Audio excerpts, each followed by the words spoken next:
I am Dr. Carlisha Gentles, and I'm advancing Black maternal health equity in my work as the Executive Director for Dissipating Disparities Incorporated, where we focus on eliminating disparities and uplifting community members in the areas of health and wellness, social action, education, and of course, maternal health. A day in my life is super busy because I feel I wear many hats as a Black woman, as a mom, and a wife. And then also some additional work that I do with health literacy, ensuring that our community members really understand the health information that's given to them and can best utilize it to make the most informed healthcare decisions for their family members and for themselves. And of course, in the maternal health space, that's really important that we're hearing that information and understand it.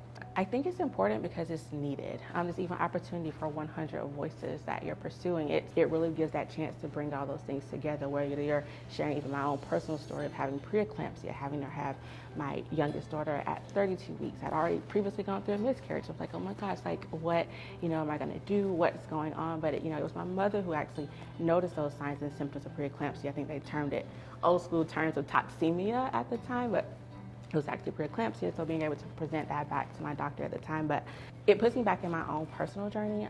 Having a very traumatic delivery. It was a point that my mom was actually that advocate for me in that setting. My husband was my advocate in that setting. Even being a healthcare professional, I feel I couldn't advocate enough even for myself.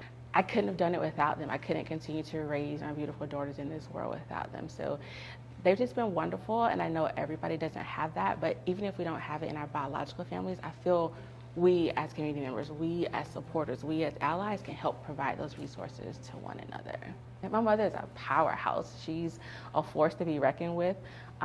Seeing her start off initially raising me as a single mom, bringing on board my stepdad, but doing it in a way that was beautiful and compassionate, but just seeing her fight through the struggle she had to as being the first Black chief in our town, being the first female lieutenant firefighter in the state of Georgia. She had to overcome a lot of barriers, but she never let those things slide. She never just let it go, by her. She just continued to push forward, overcame lots of hurdles and barriers. I definitely think that's a big part of what my mother showed me, is that even when there may be forces or powers that be against us, there's either a way around it or a way over it, and we can always continue to endure and push through it. Carlisha is awesome. From day one, she has been awesome. I'm so proud of her. She's proud of me, and I'm also proud of her. I feel like each generation should do better and pass it on. There's nothing Carlisha knows that I wouldn't do for her or whatever. I think we have a strong support, we have a strong family support, and we're there for each other. And the thing about it is to talk to each other, to see are we okay and what's going on, so that we have that advocate with each other so that we can help each other through anything. Just like when she was talking about her coming home and not knowing that she had preeclampsia. I was very upset with that because when she came home, I saw it. And I asked her, I said, have you talked to your doctor about this?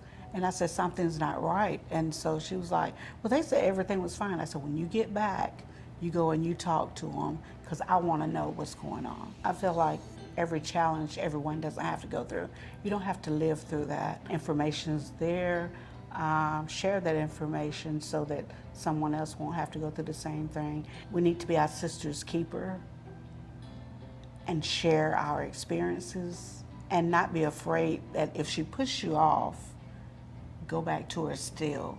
Because if you see something or she knows something, then share it. We can't know anything or help anyone if you don't share exactly what's going on with you. Too often, not everybody has the story that I do, that I made it over, I made it out. Yes, I had those complications. Yes, I could have been a statistic and not be here. But I'm here. I'm here to tell the story for myself. I'm here to advocate for those who are ready and going through the journey of pregnancy. And I'm also here to highlight and recognize those who have lost their lives when they didn't have to.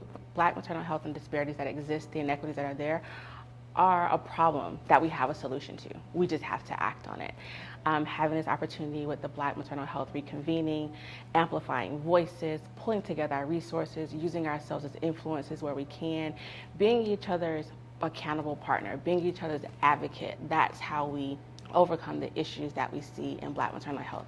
That's how we stop women from becoming statistics from Black maternal health and poor outcomes. I definitely say that's the the message I want to leave, and that we can all do it. So let's get to work and just see those visions where moms again can just be happy about their journey and not have to worry about whether they're going to make it out on the other side. I envision a world where women are heard and they're able to just continue on that journey of joy and happiness and beautiful, amazing experience of their birthing journey right along with their family members.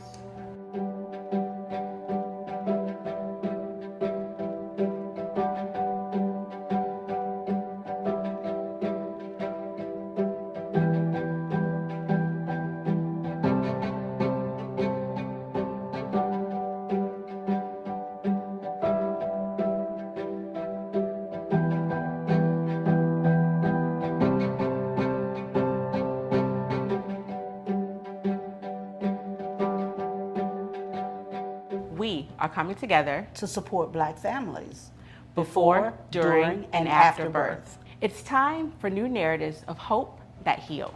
It's time for us to be seen. It's time for our stories to be heard. Join us. Shine a light on Black birth stories of hope.